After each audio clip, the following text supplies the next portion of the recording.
Thank you for joining me at the Hybrid Remote Center of Excellence. This is a solo episode of Nola's. I'm your host.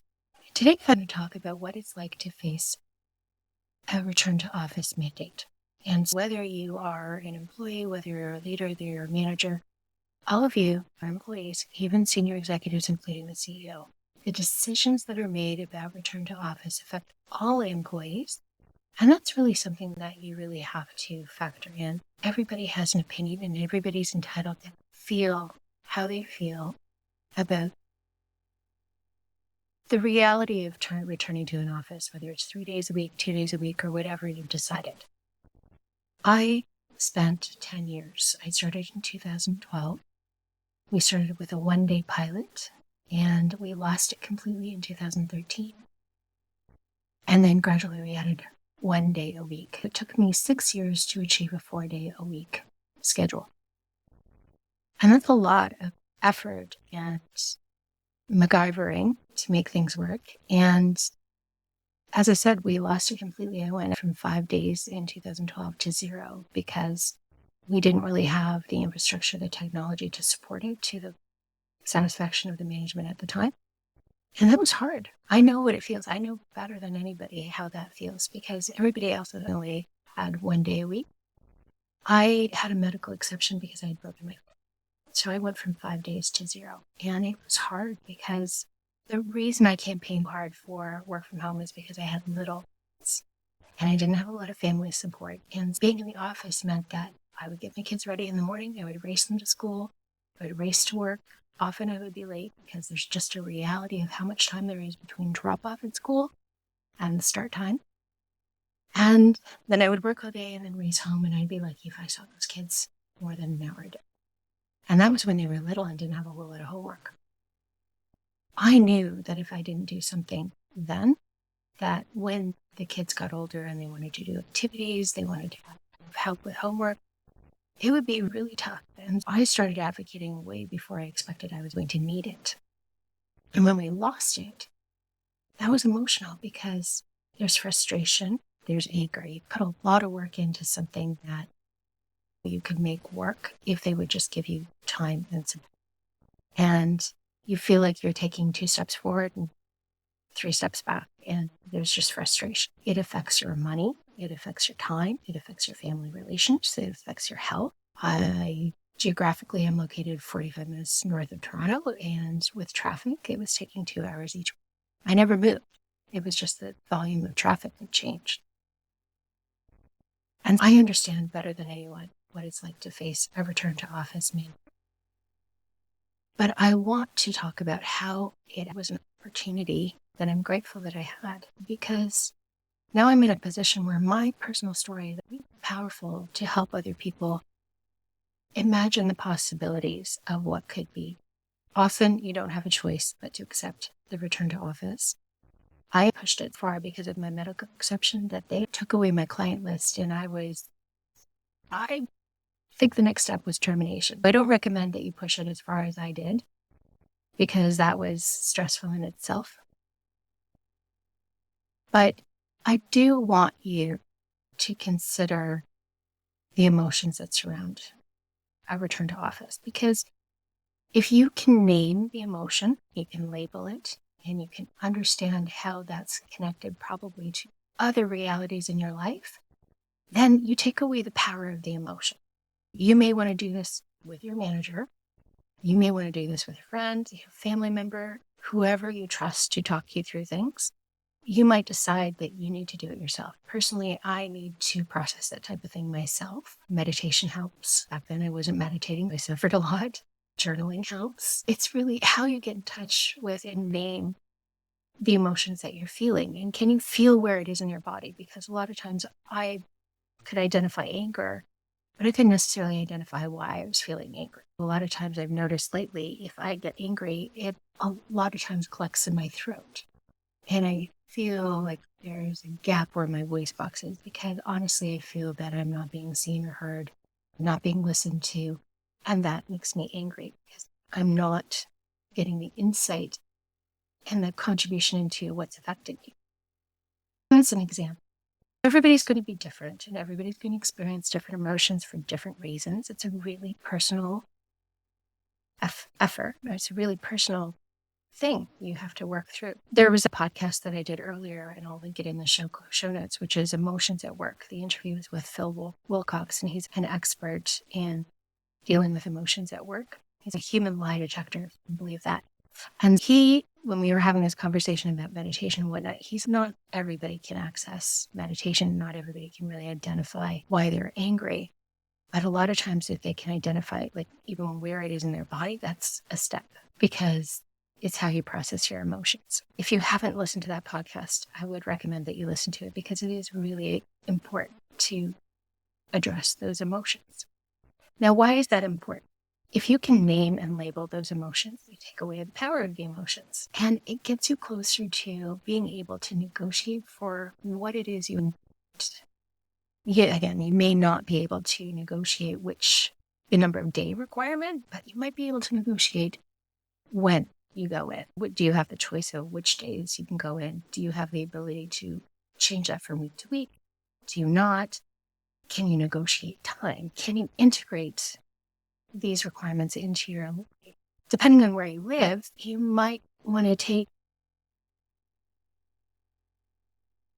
and use time in a different strategic way than somebody else. It really depends how much flexibility is built into your hybrid design. That's a reality that's going to be different by company, by industry, by the reality of your work, by the team agreements, by the individuals that you work with. In a podcast where I'm not even talking to a specific person or industry, I have to be fairly general and vague there. But happy to hear any comments or feedback or questions that you put into a review or any kind of comment on social media. Just have, respond. That's something that you really want to look at. How does this set you up better once you can identify the emotions to negotiate? And negotiation really is, how do you change the power dynamic? And this can become an opportunity.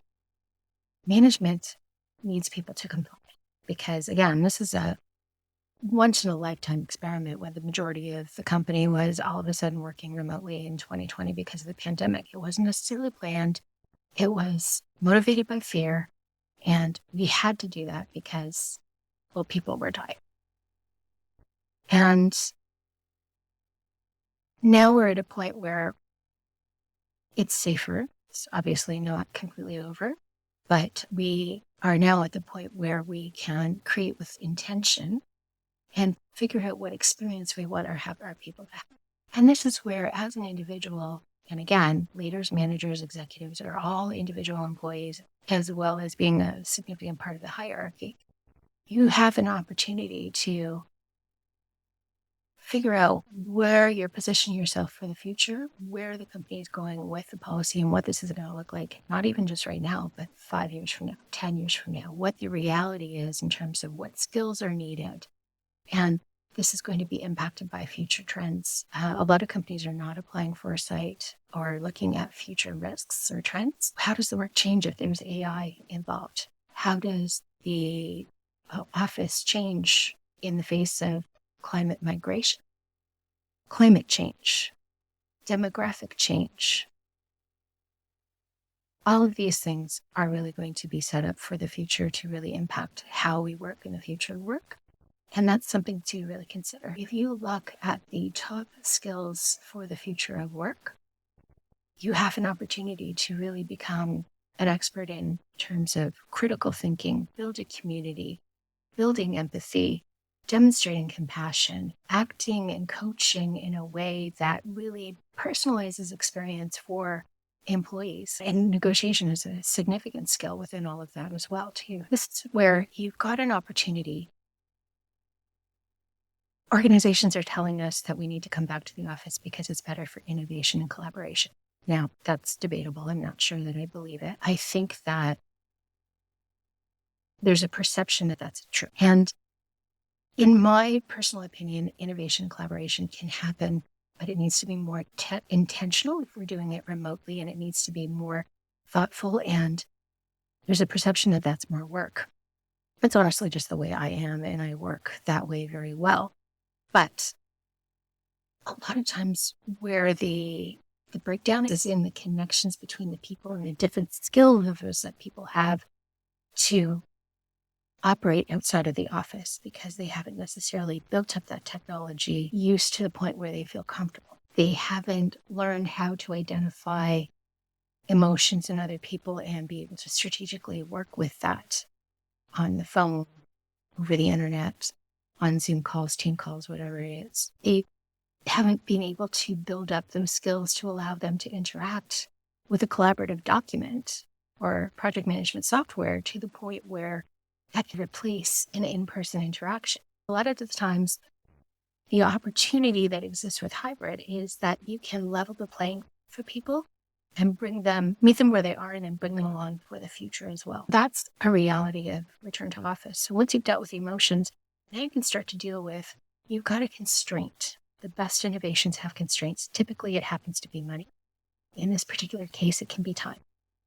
And honestly, with the commuting and going back to the office, there's time, money, and relationships and health. View it as a constraint. That's a reality for right now. It doesn't mean that it's going to be a reality forever. And that's something that I learned. I went from 5 days to 0, back to 3 days, 2 days, or 2 days, 3 days, 4 days. And then what happened? After that, I left because I had a significant car accident. I didn't want to commute at all. And it went to 100% remote. And I hated it. You want to know why? Because it was never designed with intention. And you were 100% remote to that head office, but it meant that there was a significant in-person interaction that was required and demanded. And I felt that I went backwards because that mindset was, if it didn't happen in person, it didn't. Even though it was designed as a 100% remote job, it was not at all on the level of what I expected from a 100% remote job. You really have to design with intention. Another example of why that was bad as well is I lost access to the building. I did a lot of volunteer work with their employee resource groups for women, for caregivers. I created an employee resource group myself. And oftentimes the people who were sponsors and supporters of those types of initiatives and events, they were better done in person because, again, it's meeting people where they are and where their skills are. And people who've been in a company for years, that's how they've been successful. They have not shifted their worldview. They believe that they're most effective in person the way they've always worked. You're never going to convince them. A lot of times you're going to meet them where they are and go into the office, and that's going to be more effective use of time than trying to shift them and upskill them to where you need them to be to facilitate your needs for remote or hybrid or whatever. That's a reality as well too. If we're looking for the future, you have to identify what it is as a society we want, a community, an industry, an organization, team, and yourself. Look at the bigger picture and look longer term than what's going to happen in 6 months or a year, because we don't know what's going to happen in 6 months. And if you start looking towards 5 years from now, 10 years from now, your kids are going to be older. Your realities for wanting work from home or remote work are going to be different now than they will in 10 years. How are you going to position yourself to get more of what it is you want? Time luxuriousness. It is something that when you're looking at the future and you're applying foresight and you're looking at trends, you have the time to consider how things would happen, and you can imagine more possibilities than you could if your time frame is only 6 months. Again, shifting worldviews is a hard thing to do. Upskilling people in technology and getting them to use it and implement it is a hard thing to do. It takes time. And if you start looking at your time frames in longer increments, you get more possibilities and it allows you to dream. This is where it's possible to shift your mindset from, I'm really upset for this return to office. I don't want to go in 2 days a week or 3 days a week because it's expensive, because I'm not going to see my kids, because I hate commuting. It's bad for my back. It's bad for my health. I don't sleep right the days that I have to go into the office. There are lots of different reasons. You can shift that mindset and then deal with the reality that is right now. But where can it get you?